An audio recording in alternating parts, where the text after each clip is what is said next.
రాక్షస ప్రేమ పార్ట్ 178. లోహిత్ వెనక నుండి హక్ చేసుకోగానే వివి నవ్వుతుంది. ఆమె నవ్వుని మిర్రర్లో నుంచి చూసిన లోహిత్, అమ్మాయి గారికి ఇప్పటికైనా నా మీద కోపం తగ్గిందా అంటాడు. తగ్గింది, ఇప్పుడే నీ గురించి ఆలోచిస్తున్నా అంటుంది. దేనికి? వీడికి బాగా అయింది, ఇలానే అవ్వాలి అనా అంటాడు. నేను అలా అనుకుంటానా అని కళ్ళ నీళ్లతో లోహిత్ వైపుకు తిరుగుతుంది వివేదిత. ఇంత చిన్న మాటకే ఎందుకు కన్నీళ్లు పెడుతున్నావు? నేను సరదాగా అన్నాను అంటాడు లోహిత్. నువ్వు సరదాగా అన్నా అది నా హార్ట్కి బాగా తగిలింది. ఎందుకంటే మీ అమ్మ అలా చేసినందుకు నేను ఇప్పటి వరకు బాధపడుతూనే ఉన్నాను అంటుంది వివేదిత. అనవసరంగా అత్తయ్య గారికి చెప్పి నిన్ను కొట్టించాను అని. చేసిందంతా చేసి మహారాణి గారు ఫీల్ అవుతుందంట అనుకున్నాడు లోహిత్ మనసులో. లోహిత్, ఏంటి సైలెంట్ అయ్యావు? నిజం నేను చెప్పేది అంటుంది. సరే వదిలే ఇంకా నా మీద అలక తీరిందిగా, అది చాలు. నా మీద కోపంగా లేదా నీకు అని అడుగుతుంది. నీ మీద నాకు ఎప్పుడూ ఉండేది ప్రేమ మాత్రమే, కానీ కొన్నిసార్లు కోపం వస్తే అరుస్తాను. దానికే నువ్వు అలిగి కూర్చుంటే ఎట్లా అంటాడు రోహిత్. చిన్న చిన్న విషయాలకి ఏడవడం మొదలు పెడుతున్నావు. వివి ఎంత స్ట్రాంగ్గాలో నాకు తెలుసు. నువ్వు మళ్ళీ అలానే ఉండాలి అంటాడు. నాకు తెలియదు నేను ఎందుకు ఇలా వీక్గా అయ్యానో. ఇంతకుముందు నాకు అన్ని రిలేషన్స్ ఉండేవి, ఇప్పుడు నువ్వే నాకు రిలేషన్ అయ్యావు లోహిత్. నీ మీద చాలా హోప్స్ పెట్టేసుకున్నాను, అందుకే నువ్వు చిన్న మాట అన్నా కూడా తట్టుకోలేకపోతున్నా. సరే, నీ మనసులో భావాలు నాకు ఇప్పుడు తెలిసాయి కాబట్టి ఇంకెప్పుడు నిన్ను ఏమీ అనను అన్నాడు లోహిత్ కూడా. నిజంగా ఏమీ అనవు కదా అని అడుగుతుంది ఏడుస్తూ. ఇదిగో ఇలా ఏడ్చావు అనుకో, ఇంకొక దెబ్బ కొట్టాల్సి వస్తుంది. మళ్ళీ అలిగి మొహం పక్కకు తిప్పుతుంది వివి లోహిత్ ఆ మాట అనగానే. దీని అలక ఏంటో కానీ చచ్చెలా ఉన్న సోది ఎక్కువైపోయింది దీనితో అనుకున్నాడు. ఇది ఏం చెప్తే దానికి ఓకే అని చెప్తే ఒక గోల వదులుతుంది అనుకున్నాడు లోహిత్. మళ్ళీ ఇంకొకసారి సారీ వివి, ఇంకెప్పుడు నిన్ను ఏమీ అనను, ఎంత కోపం వచ్చినా కంట్రోల్ చేసుకుంటాను, ఓకేనా అన్నాడు రోహిత్. థ్యాంక్ యూ అంటూ హక్ చేసుకుంది. ఇప్పటి వరకు తనని తిట్టుకున్న లోహిత్ ఆమె హగ్లో ఏదో తెలియని ఫీల్ వస్తుంటే మనస్ఫూర్తిగా నవ్వుతాడు. రియాన్ నుండి కాల్ వస్తుంటే లిఫ్ట్ చేసి డల్గా చెప్పు అంది విన్ని. ఏమైంది బంగారం, అలా ఉన్నావు? అంతా తెలుసు కూడా ఎందుకు అడుగుతున్నావు అంటుంది విన్ని. సరే జరిగింది వదిలే, నువ్వు డల్గా ఉంటే నేను తట్టుకోలేను అంటాడు. సరే అంటూ కళ్ళు తుడుచుకుంది విన్ని. భయంగా ఉంది రియాన్, అమ్మ మన గురించి ఏమనుకుందో అని. ఏమనుకోదు అత్త, నువ్వు ఎక్కువ ఊహించుకోకు అన్నాడు. అంది మళ్ళీ డల్గా. ఇదిగో నువ్వు ఇలా ప్రతిసారి డల్గా అన్నావు అనుకో, నాకు కోపం పీక్స్కి వెళ్తుంది. అప్పుడు ఇంట్లో అందరికీ మన గురించి చెప్పేసి వెంటనే పెళ్లి చేసుకుంటాను అంటాడు. నువ్వు అలా ప్రతిదానికి భయపడటం బాధపడటం నాకు నచ్చడం లేదు అని సీరియస్గా చెప్తాడు విన్నీకి. ఎందుకు అరుస్తున్నావు నా మీద అని మళ్ళీ డల్గా మాట్లాడుతుంది విన్నీ. ఇదిగో ఇదే నేను చెప్పేది నీకు, ఇలా చేయొద్దని. మళ్ళీ ఎందుకు అలా చేస్తావు? లాగిపెట్టి ఒక్కటి కొడితే అప్పుడు దారిలోకి వస్తావు. అమ్మ బుజ్జి అని బుజ్జగిస్తుంటే వినవు నా మాట అంటాడు.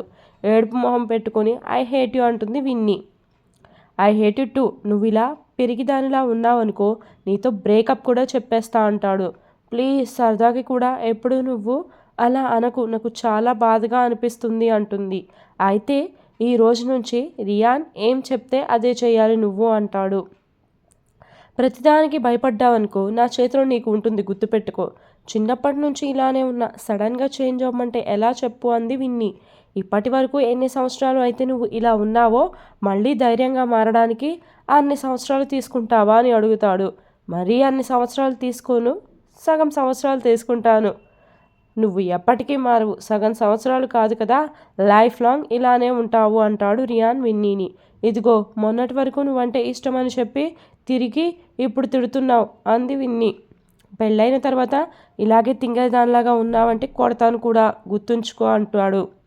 నేను నిన్ను పెళ్లి చేసుకొని చూడు ఎలా మాట్లాడుతున్నావో, పెళ్ళి కాకముందే. నన్ను కొడతా అని చెప్తున్నావు, పెళ్ళి అయ్యాక టార్చర్ చేసి చంపేస్తావేమో అంటుంది. వామ్మో, నేనేదో నీ భయం తగ్గించుకోవడానికి మాట్లాడితే అంత దూరం వెళ్ళిపోయావా పాపా? అలా ఉంటుంది మరి ఈ విన్నీతో అంటూ నవ్వుతుంది. అమ్మో చాలా షేడ్స్ ఉన్నాయా నీలో, నేనే తప్పుగా అనుకుంటున్నానే ఏంటి నిన్ను తింగరి అని. బహుశా అలానే అయి ఉండొచ్చు అని నవ్వుతుంది. అయితే మనిద్దరం మెచ్యూర్డ్గా పెళ్లి చేసుకుందామా అంటాడు రియాన్. లేదు లేదు, నేను తింగరదాన్నే, నాకేం తెలియదు అంటూ మళ్ళీ ఇన్నోసెంట్గా మాట్లాడడం మొదలుపెడుతుంది విన్నీ. ఇప్పుడు కన్ఫర్మ్ అయిందే, నువ్వు చాలా తెలివిగల దానివి అని. పెళ్లి టాపిక్ వచ్చేసరికి ఇలా కవర్ చేసుకున్నావా? నేనేం చేయడం లేదు, నాకు నిద్ర వస్తుంది, పడుకుంటా, బాయ్ అంటుంది విన్నీ. అమ్మగారి ఆలోచనలన్నీ పక్కకు వెళ్ళిపోయాయా లేదా? అన్నీ పక్కకు వెళ్ళిపోయాయి. గుడ్ నైట్, ఉంటాను అని కిస్ ఇస్తుంది రియాన్కి. అక్కడ ఉన్నప్పుడు ఇవ్వమని బతిమిలాడినా ఇవ్వవు కానీ ఫోన్లో పెడతావా అన్నాడు రియాన్. అంటే అప్పుడు భయం వేసింది, ఇప్పుడు ధైర్యం వచ్చింది. ఇప్పుడు ధైర్యం వచ్చింది అన్నావుగా, వెంటనే అక్కడికి వచ్చాయినా అని అడిగాడు రియాన్. అత్తయ్య నిన్ను ఇక్కడికి రావద్దు అని చెప్పినట్టుంది అంటుంది విన్నీ. మా అమ్మ మాటలు వింటే నేను రియాన్ని ఎలా అవుతాను బేబీ? అమ్మో, ఏదైనా సరే నువ్వు మాత్రం ఇక్కడికి రాకు, నాకు మాత్రం భయంగా ఉంది అంటుంది విన్నీ. ఈ భయాలు లాంటివి ఉండకూడదు అని పెళ్లి చేసుకుందాం అంటున్నాను, నువ్వేమో వినడం లేదు. ఎంతసేపు ఫోన్లో మాట్లాడు, నువ్వు పెళ్లి టాపిక్కే తీసుకొస్తావు. గుడ్ నైట్ అంటూ కాల్ కట్ చేస్తుంది విన్నీ. ఓవే పిచ్చిపిల్ల, నువ్వు నిజంగానే తింగరివి, పైకి ఏదో అలా అంటున్నా అనుకున్నాడు రియాన్ మనసులో మాత్రం. దీన్ని ఎలా అయినా డేరింగ్ అండ్ డాషింగ్గా మార్చాలి, ఈ ప్రపంచంలో ఇది బతకలేదు ఇలానే ఉంటే అనుకున్నాడు రియాన్. నువ్వు హక్ చేసుకుంటే ఎంత హాయిగా ఉందో తెలుసా, ఎంతో స్ట్రెస్ నా మైండ్లో నుంచి వెళ్ళిపోయినంత పీస్ఫుల్గా ఉంది అన్నాడు లోహిత్ వివేదిత్తో. నాకు కూడా చిన్న గొడవ అయినా సరే మన ఇద్దరి మైండ్ని బాగా డిస్టర్బ్ చేస్తుంది లోహిత్, అందుకే మన ఇద్దరం ఎప్పుడు గొడవ పడకూడదు, ఓకేనా వివి అన్నాడు లోహిత్. నువ్వు నన్ను తిడితే మాత్రం గొడవ పడతాను, అందులో సమస్య లేదు అంటుంది. నీతో మాట్లాడి ఎందుకు టైం వేస్ట్ చేస్తున్నా, నాకు చాలా పని ఉంటే ఈ నైట్ అంటాడు లోహిత్. ఎక్కడికి వెళ్తున్నావు? మావయ్య గారు ఏదైనా పని అప్పచెప్పారా? మా డాడీ ఏం పని అప్పచెప్పినా ఈ టైంలో మాత్రం వెళ్ళను. అబ్బో, ఎందుకు వెళ్ళరు అంటుంది సందేహంగా. ఎందుకంటే నా ముద్దుల పెళ్ళాన్ని ఒక్కదాన్ని వదిలి వెళ్తే నా హార్ట్ ఏమంటుందో తెలుసా, భార్యని వదిలేసు నువ్వు ఇక్కడ పని చేసుకుంటూ కూర్చుంటున్నావా అని కలవరిస్తుంది. అబ్బో, మీ హార్ట్ గొడవ పడినప్పుడు ఆ విషయం చెప్పలేదా అంటుంది దెప్పుతూ. అమ్మ తల్లి, నీకు ఒక నమస్కారం. నాకు ఈరోజు ఏమని బుద్ధొచ్చిందో తెలుసా, ఆడవాళ్ళు ఎన్ని తప్పులు చేసినా మగవాళ్ళు భరిస్తూ ముందుకెళ్ళాలి తప్ప వాళ్ళ మీద కోప్పడకూడదు అని. పొరపాటున కోపం వచ్చినా వాళ్ళని తిట్టామో లేకపోతే కొట్టడమో ఈ లోకంలో మేము బతకలేము అన్నాడు లోహిత్. చాలా అంటే చాలా బాగా బుద్ధి వచ్చింది, ఈ ఒక్కరోజు నుంచి నిన్ను గట్టిగా కూడా పిలవను అంటాడు. ఆ మాటకి పక్కపక్క నవ్వేస్తుంది వివి. నవ్వు అమ్మాయి గారికి బాగా నవ్వులాటగా ఉన్నట్టు ఉంది. నా బాధ నేనేం నవ్వడం లేదు అని విన్ని ఫేస్ని ఇన్నోసెంట్గా పెడుతుంది. అంత క్యూట్గా మొహం పెట్టావనుకో ఈ హీరో లాంటి మొగుడు ఆగలేడు అంటాడు లోహిత్. ఆగకపోతే ఏం చేస్తావు ఏంటి అంటూ షోల్డర్ మీద చేతులు వేస్తుంది. తెలిసి కూడా ఎందుకు వేషాలు వేస్తున్నావు అంటూ చిలిపిగా చూస్తాడు రోహిత్. తెలిసినా ఇలానే చేస్తాను, ఎందుకంటే మిమ్మల్ని ఆడుకోవడం ఆడవాళ్ళకి సరదాగా ఉంటుంది కొంటెగా చూస్తూ అంది వివి ఆ మాటల్ని. నాకు తెలిసే మీరు చాలా కంత్రి వాళ్ళు అని. ఆహా అవునా అంటూ లోహిత్ ముందుకు వస్తుంది. ఏంటి మేడం, ఓకేనా తమరికి? నాట్ ఓకే అంటూ లోహిత్ పెదవుల్ని అందుకుంది వివేదిత. నాట్ ఓకే అంటే కిస్ ఇవ్వడమా అంటూ ఆమెని అల్లుకుపోతాడు లోహిత్ కూడా. మనస్ఫూర్తిగా తన భర్త ప్రేమని పొందిన వివి నవ్వుతూ అతన్ని హక్ చేసుకుంది. ఏంటి అమ్మాయి గారు అలా చూస్తున్నారు? నీతో లైఫ్ రోజు రోజుకి నేను ఊహించిన దానికంటే అందంగా ఉండేసరికి అంటుంది. ఇంకొన్ని రోజులు ఆగు, ఇంకా దారుణంగా ఉంటుంది అని కన్నింగా నవ్వుకున్నాడు లోహిత్.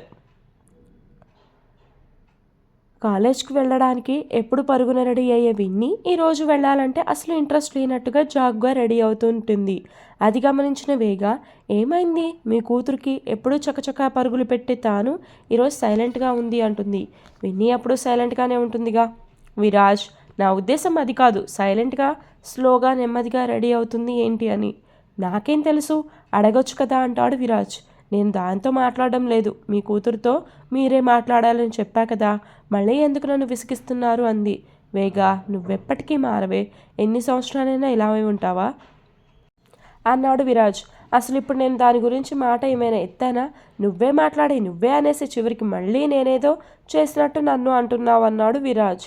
కూతురు డల్గా ఉంటే పట్టించుకోవాల్సిన బాధ్యత మీకు లేదా? విన్నీ డల్గా ఉందని నాకు అనిపిస్తే నేను కనుక్కుంటాను. నాకేమీ అనిపించకుండా నీలో నువ్వే అనేసుకుని నువ్వే ఫీల్ అయిపోతే ఎలా చెప్పు అన్నాడు విరాజ్. ఇప్పుడు అదంతా కాదు, అది ఎందుకు డల్గా ఉందో అడగండి అంది వేగ. నీకు అంత ప్రేమ ఉంటే నువ్వే అడగొచ్చు కదా, మళ్ళీ నన్ను ఎందుకు ఇన్వాల్వ్ చేస్తావు అంటాడు. నువ్వే అన్నావు కదా విని చాలా జాగ్గా రెడీ అవుతుంది అని. ఇప్పుడు తన కోసం వెయిట్ చేస్తూ కూర్చుంటే నాకు చాలా లేట్ అవుతుంది అన్నాడు విరాజ్. నువ్వే కదా దాని తండ్రివి, అందుకే నిన్ను అడగమంటున్నాను అంది. మాట వరుసకే నేను తండ్రిని, దాన్ని పెంచింది మొత్తం నువ్వే కదా, అడుక్కో అన్నాడు విరాజ్ షూ వేసుకుంటూ వేగాని. ఏంటి అప్పుడే డ్యూటీకి బయలుదేరారా అని అడిగింది. వెళ్ళక ఇంట్లో కూర్చోమంటావా ఏంటి అంటాడు. నేను మిమ్మల్ని ఏమీ ఆపనులే కానీ వెళ్ళేటప్పుడు విన్నీని కాలేజ్లో డ్రాప్ చేయండి అంటుంది. తను వెళ్తుందిలే ఈ రోజుకు, రేపటి నుంచి త్వరగా రెడీ అవ్వమని చెప్పు అన్నాడు. అసలు ఇంట్లో నా మాటకి గౌరవం లేకుండా పోయింది అని గొనుగుతుంది వేగ. అమ్మమ్మలా తయారయ్యావేంటే, ఆ గొనుగుడు ఆపు అన్నాడు విరాజ్. అరే పిల్ల బాధపడుతున్నట్టుగా కనిపిస్తుంది అంటే అడగరు, ఎక్కించుకు వెళ్ళమంటే ఎక్కించుకెళ్లరు. ఇన్ని తప్పులు మీ వైపు ఉంచుకొని నేను కొనడం తప్ప అంది వేగ. నీ తప్పేమీ లేదు, నేను అడిగాను చూడు, అదే నా తప్పు అంటూ వెళ్ళిపోతాడు అక్కడి నుంచి విరాజ్. విరాజ్ మీద కోపంతో విన్నీ అని గట్టిగా అరుస్తుంది వేగ. విక్రాంత్ గురించిన ఆలోచనల్లో ఉన్న విన్నీ వేగ అరుపుకి ఉలిక్కిపడి అమ్మా అంటుంది. ఏంటి డల్గా ఉన్నావు, ఎంతసేపు రెడీ అవుతావు కాలేజ్కి అంటుంది. అమ్మ నైట్ జరిగిన దానికి సారీ అంది విన్నీ. నేను అడిగింది ఏంటి నువ్వు చెప్పేది ఏంటి అని మళ్ళీ సీరియస్గా, నైట్ దాని గురించి ఆలోచిస్తున్నా, నేనేమనలేదు దాని గురించి. ఎందుకు ఆలోచిస్తావు, రేపటి నుంచి మీ నాన్న డ్యూటీకి వెళ్ళే టైం కల్లా రెడీ అయి ఉండాలి అని చెప్తుంది. నువ్వు రెడీ అయితే ఆయన డ్రాప్ చేసి వెళ్తారు. సరే అమ్మా అని ఫాస్ట్గా రెడీ అయ్యి బయటకు వెళ్తుంది విన్నీ. హలో మేడం గారు అంటూ రియాన్ హ్యాండ్ని ఊపుతాడు. నువ్వెప్పుడొచ్చావని నవ్వుతో కారెక్కుతుంది విన్నీ. నిన్నంతా నా విన్నీ బంగారం బాధపడింది కదా, సో తనని ఒక్కదాన్నే ఎలా వదులుతాను అంటాడు రియాన్. అందుకే నీకోసం ఫాస్ట్గా వచ్చేసా. అబ్బో అవునా, అయితే గుడ్ అంటుంది విన్నీ. గుడేనా, ఇంకేం లేదా, అసలే కష్టపడి నీకోసం వచ్చాను, డైలీ వచ్చేది కదా, ఈరోజు స్పెషల్గా వచ్చినట్టు బిల్డప్ అంటుంది. విన్నీ నువ్వు చాలా మారిపోయావు, ఇంతకుముందు ఎలా ఉండేదానివి, ఇప్పుడు ఎలా అయ్యావు అంటాడు. మారిపోతానేమో మారిపోయావు అంటావు, మారకపోతేనేమో పిరికి దానిని అంటావు, నేను ఎలా ఉండాలి నువ్వే చెప్పు రియాన్ అంది విన్నీ. నువ్వెప్పటికీ పిరికిదానివే, నా దగ్గర అధికారం చలాయిస్తున్నావు అంటున్నాను. నీకో విషయం చెప్పనా, నేను డిమాండ్ చేసేది బెదిరించేది అన్నీ నీ దగ్గరే రియాన్. అమ్మ నన్ను ప్రేమగా చూసుకునేది, మంచిగా పెంచింది కాదు అనను, అలా అని ఎప్పుడు అమ్మ మీద నేను అలకగా ఉండేదాన్ని కాదు. నా సొంత అమ్మ కాకపోయినా నన్ను సొంత కూతురులా చూసుకుందంటేనే నార్మల్గా ఉండేదాన్ని. సో అదే మన సొంత అమ్మ అయితే చిన్న చిన్న అలకలు గొడవలు ఉంటాయి, బట్ నేను ఎప్పుడూ వేగమ్మ దగ్గర అలకలు చూపించలేదు. నాలో ఉన్న షేడ్స్ అన్నీ నీ దగ్గరే బయటపెట్టగలను అనిపిస్తుంది రియాన్, అండ్ నా దగ్గర ఇన్ని షేడ్స్ ఉన్నాయని నీతో లవ్లో పడే వరకు కూడా నాకు తెలియదు అంటుంది. ఓకే ఓకే కూల్, ఇక ఈ టాపిక్ వదిలేసే విన్నీ. సరే అంటూ నవ్వుతుంది రియాన్ని చూసి విన్నీ. రియాన్ మంచి సాంగ్ ప్లే చేసావనుకో, నేను ఎంజాయ్ చేస్తూ పడుకుంటాను. నైట్ అంతా ఇంట్లో పడుకుంది సరిపోలేదా, కార్లో కూడా పడుకోవాలా అని అడుగుతాడు రియాన్. పడుకుంటాను అంటే నిద్రపోతాను అని అర్థం కాదు, చక్కగా కళ్ళు మూసుకొని ఆ పాటని ఫీల్ అవుతానని అర్థం రియాన్. అయితే తమరికి ఎలాంటి సాంగ్స్ కావాలో చెప్తారా కొంచెం. నేను పక్కా లోకల్ సాంగ్ పెట్టు అని అడుగుతుంది. మేడం మన ఇద్దరం లవ్లో ఉన్నాం, కొంచెమన్నా రొమాంటిక్ సాంగ్స్ వినాలి అన్న ఇంట్రెస్ట్ లేదా అని అడుగుతాడు. రొమాంటిక్ సాంగ్స్ వింటేనే లవ్ పుడుతుందా ఏంటి అని కన్ను కొడుతుంది రియాన్కి. విన్నీ అసలే డ్రైవింగ్లో ఉన్నాను, నన్ను టెంప్ట్ చేసావంటే నీకే కష్టం గుర్తుంచుకో అంటాడు. ఇది కార్ అండ్ మనం రోడ్ మీద ఉన్నా, ఏం చేస్తావేంటి రియాన్ అంది విన్నీ. ఏం చేస్తానో చెప్పే కన్నా చేసి చూపిస్తే మంచిది అనుకుంటూ, ఏం అవసరం లేదు, ముందు రోడ్ చూసి డ్రైవ్ చేయి, నన్ను చూడడం ఆపు అంది విన్నీ. అబ్బో తమరు పెద్ద అందగత్త కదా, అందుకే నిన్నే చూస్తూ కూర్చున్నాను. నేను అందగత్తనని నువ్వు ఫీల్ అయ్యావు కాబట్టే నా చుట్టూ తిరిగావు అంటుంది విన్నీ రియాన్తో. చెప్తా ఆగవే, నిన్ను ధైర్యంగా ఉండమంది ఎడిట్ వాళ్ళ దగ్గర, నా దగ్గర నువ్వు మాత్రం ఇన్నోసెంట్ చూపించాలి అని కార్ని సైడ్కి ఆపుతాడు. ఏంటి కార్ ఆగిపోయింది, ఏదైనా రిపేర్ వచ్చిందా అంటూ రోడ్ వైపు చూస్తుంది విన్నీ. చుట్టూ జనాలు కూడా ఎవరూ లేకపోయేసరికి భయపడుతుంది. రియాన్, మన చుట్టూ జనాలు కూడా ఎవరూ లేరు, నాకు భయంగా ఉంది, మనం ఈ కార్ని తోసుకుంటూ వెళ్ళాలా అని అడుగుతుంది. అవును, నువ్వు తోసావనుకో నేను తీసుకుని వెళ్తాను ముందుకు అంటాడు. ఇది మన బైకా, పిచ్చి మాలోకం అనుకుంటాడు మనసులో రియాన్. అమ్మో, ఇంత పెద్ద కార్ని ఇంత చిన్ని బక్కగా ఉన్న ఈ చిన్ని పిల్ల తోయలేదు అంటుంది విన్నీ. కార్కి ఏదైనా అయింది అనుకో అమ్మ నన్ను కొట్టిద్ది విన్నీ. నువ్వేమైనా చిన్నపిల్లోడివా ఇంకా అతను నిన్ను కొట్టడానికి అని అడుగుతుంది. రాత్రి చూసావు కదా అమ్మ ఎంత పెద్ద రాద్ధాంతం చేసిందో, అన్నీ చూసాక కూడా ఇంకా చిన్నపిల్లాడివా అని అడుగుతావే, మా అమ్మ దగ్గర నేను ఎప్పుడు చిన్నపిల్లోడిని అని చెప్పాడు రియాన్. అవును చూశానులే అని ఆలోచిస్తూ ఉంటుంది విన్నీ. హలో మేడం, ఎందుకు అంత డీప్గా ఆలోచిస్తున్నారు, ఏం ఆలోచిస్తున్నారు చెప్తే మేము కూడా కొంచెం హెల్ప్ చేస్తాము అంటాడు రియాన్. నేను చిన్నగా బక్కగా ఉన్నాను కదా, ఈ కార్ని తోయలేను, సో నువ్వు తోసావంటే నేను స్టీరింగ్ పట్టుకొని తోలుతాను అని చెప్తుంది. తమరికి డ్రైవింగ్ వచ్చా అని అడుగుతాడు రియాన్. రాదు అని చిన్నగా చెప్తుంది విన్నీ. రాకుండా ఎలా తోలుతావని అడుగుతాడు. మరి ఇప్పుడు మనం కాలేజ్కి ఎలా వెళ్తామని అడిగింది. ఈ రోడ్ చూడు ఎలా ఉందో, నాకు భయంగా ఉంది. ఒకవేళ నేను కార్ తోయడానికి కిందకు దిగినా ఎవరైనా నన్ను బస్తాలో వేసి తీసుకుని పోవచ్చుగా అంటుంది. అప్పుడు నేను ఊపిరాడక ఆయాసపడాలి అని చెప్తుంది. విన్నీ పిచ్చి మాటలకి రియాన్కి నవ్వు వస్తుంది. దీన్ని ఇలానే వదిలేస్తే ఏదో ఒక సోది కబుర్లు చెప్తూనే ఉంటుంది.